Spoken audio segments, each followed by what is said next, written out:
So yun na nga mga katakay, nandito tayo ngayon sa may Nobeleta at grabe yung dito, putik na may customer kasi tayo dito na nag-book kaya pinuntahan natin.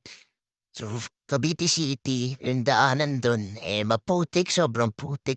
O dito tayo dumaan sa Nobeleta para ma-check natin kung ano talaga tayo dito, maputik. So maputik talaga dahil binaha sila dito, lampas tao ata yung dito, baha, ewan ko lang.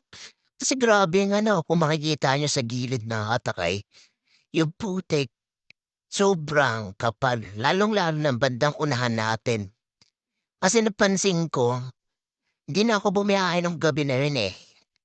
Babiyahe dapat ako nun, kaso malakas na yung ulan, yung iba stranded na. So, di na ako bumiyahe, no grabe oh. Daming basura, grabe yung putik, sobra. Tas bandang unahan, ang kapal ng putik. Di ko alam kung madudulas ba ako na tawag dito yung ABS ko. Lumalabas, yung traction control, hindi pantay yung ikot ng harap tsaka likod. Kaya dahan-dahan lang ako pagmaneho kasi kung bibilisan ko baka may slide ako yan. Kasi ang kapal ng putik, di mo naman yung putik sa kalsada, no? Grabe. Bamba talaga dito sa Nobeleta. Bandang mailalim 'to ng tulay makakatakay, ang dadaanan natin dito, ito yung sinasabi ko. Sa sobrang kapal ng putik diyan, Diyan umiilaw yung ABS, TCL ko traction control. Kasi parang may i-slide ka dahan-dahan lang talaga diyan. Yung pako niyan nakababa pa. Kasi sobrang yan, sobrang kapal ang putik.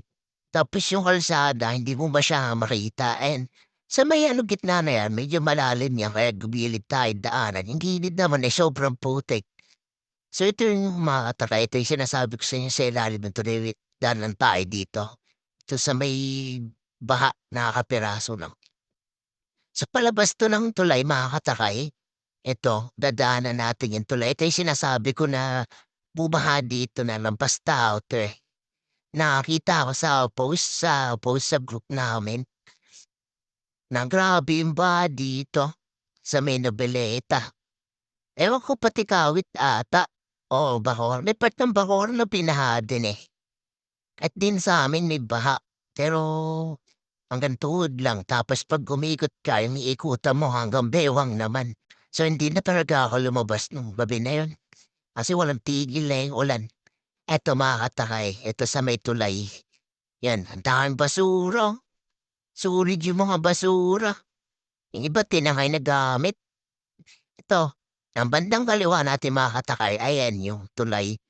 Umabaw yung tulay ata. Ay tulay, yung tubig sa tulay. So mali, sorry. Umapaw yung tulay. Ay, yung tubig sa tulay. Itong bandang kanan natin, dadaan tayo dapat dyan. Maputik dyan. Bubulahaw tayo sa putik. Baka may slide tayo. Eto kakanan na tayo dito. Yan, dahan-dahan lang ang takbo natin. Sobrang putik dyan. Kakalinis ko lang din ng motor. Ulitin na lang natin yung paglinis. Eto mga tayo, palabas na tayo pa. Gentry tayo din. May customer tayong papuntang Gentry. So, pinick up natin siya sa may Cavite City. Yung Cavite City naman yung daanan doon medyo okay. Medyo okay ng konti. Yung part na bandang Arco. Pero hindi ko na na-videoan yun eh. Doon wala masyadong putik. Pero yung papunta doon sa Cavite City, grabe ang putik. Putik ng daanan Ayan. Grabe yung dulas niyan. Puro putik.